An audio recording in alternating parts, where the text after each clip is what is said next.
मान लो तुम्हें दो लोगों में से किसी एक की जिंदगी चुनने का मौका मिले। पहला इंसान जिसने पूरी जिंदगी पैसा बचाया, हर खर्च सोच समझ कर किया, बैंक अकाउंट में करोड़ों रुपए जमा किए, लेकिन उसने कभी खुलकर जिंदगी नहीं जी। और दूसरा इंसान जिसने समझदारी से पैसा कमाया, समय पर इन्वेस्ट किया, दुनिया देखी, परिवार के साथ यादें बनाई, अपने सपनों को जिया, और आखिर में उसके अकाउंट में कम पैसा बचा। सवाल है, इन दोनों में सच में अमीर कौन था?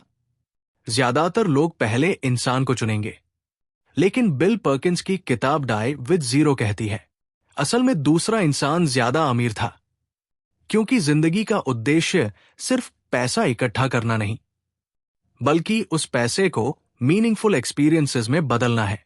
और यही वो विचार है जो इस किताब को बाकी सभी फाइनेंस बुक से अलग बनाता है।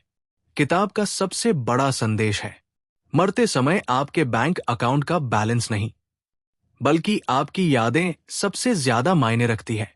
हमें से ज्यादातर लोग पूरी जिंदगी फ्यूचर के लिए जीते हैं। जब थोड़ा और पैसा हो जाएगा तब घूमेंगे, जब प्रमोशन मिल जाएगा तब एंजॉय करेंगे, जब रिटायर हो जाएंगे तब जिंदगी जिएंगे। लेकिन समस्या ये है कि जिंदगी किसी का इंतजार नहीं करती।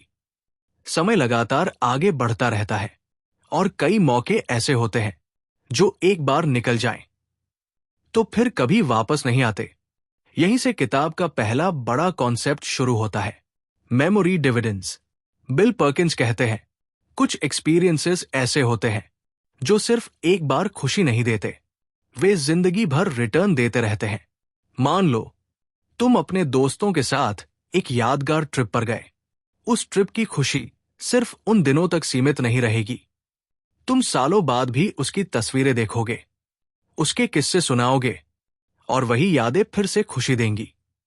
यानी कुछ एक्सपीरियंसेस कंपाउंड इंटरेस्ट की तरह काम करते हैं। जितना समय बीतता है उनकी वैल्यू उतनी बढ़ती जाती है। अब किताब एक और दिलचस्प सवाल पूछती है, क्या हर एक्सपीरियंस किसी भी उम्र में किया जा सकता है? मान लो तुम्हारा सपना है स्काई डाइविंग करना, माउंटेन ट्रैकिंग करना, या पूरी दुनिया घूमना। क्या 25 साल की उम्र और 75 साल की उम्र में उसका अनुभव एक जैसा होगा? बिल्कुल नहीं। यही कारण है कि पर्किंस कहते हैं, हर एक्सपीरियंस की एक सही टाइमिंग होती है। कुछ चीजें सिर्फ युवा अवस्था में ही पूरी तरह एंजॉय की जा सकती है। अगर उन्हें बहुत ज्यादा टाल दिया जाए तो पैसा होने के बावजूद उनका मजा नहीं लिया जा सकता।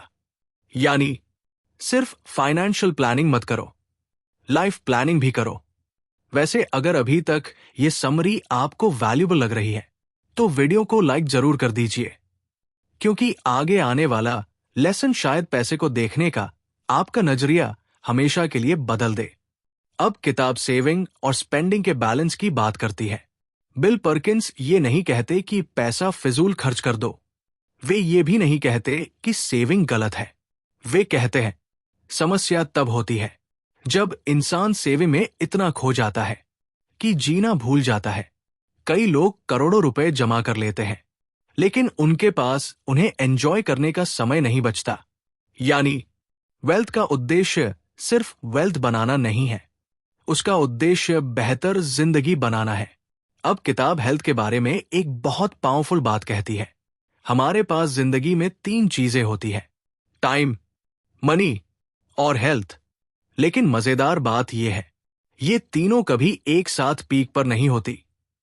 जब हम युवा होते हैं तो टाइम और हेल्थ होती है, लेकिन मनी कम होती है।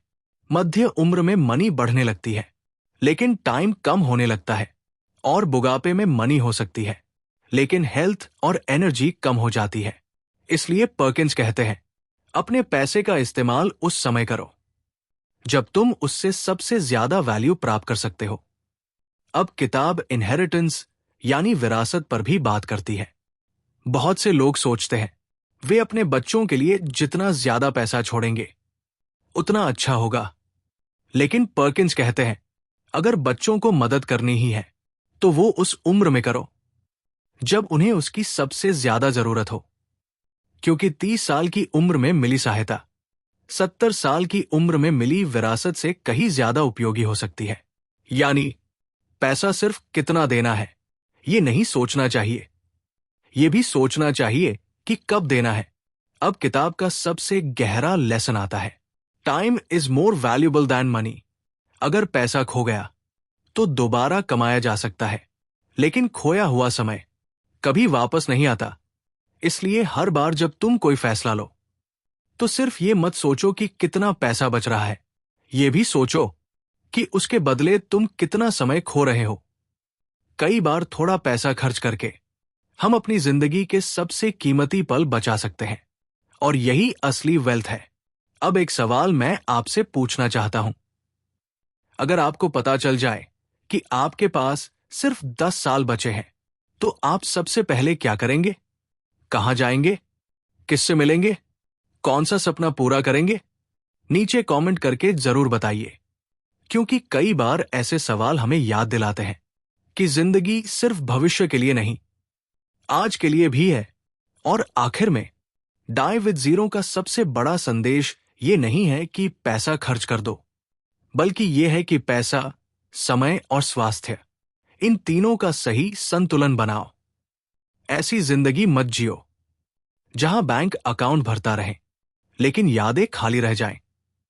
ऐसी जिंदगी जियो जहां पैसा सिर्फ जमा न हो, बल्कि अनुभवों में बदले, रिश्तों में बदले, खुशियों में बदले।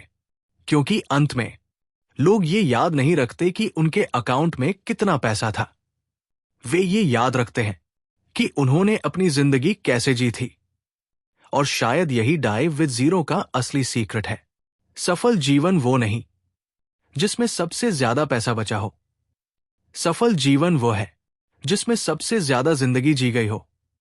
अगर ऐसी ही पावरफुल बुक समरीज देखना चाहते हैं तो चैनल को सब्सक्राइब जरूर करें, क्योंकि हो सकता है अगली वीडियो आपको सिर्फ अमीर बनना नहीं, बल्कि बेहतर तरीके से जीना भी सिखा दे।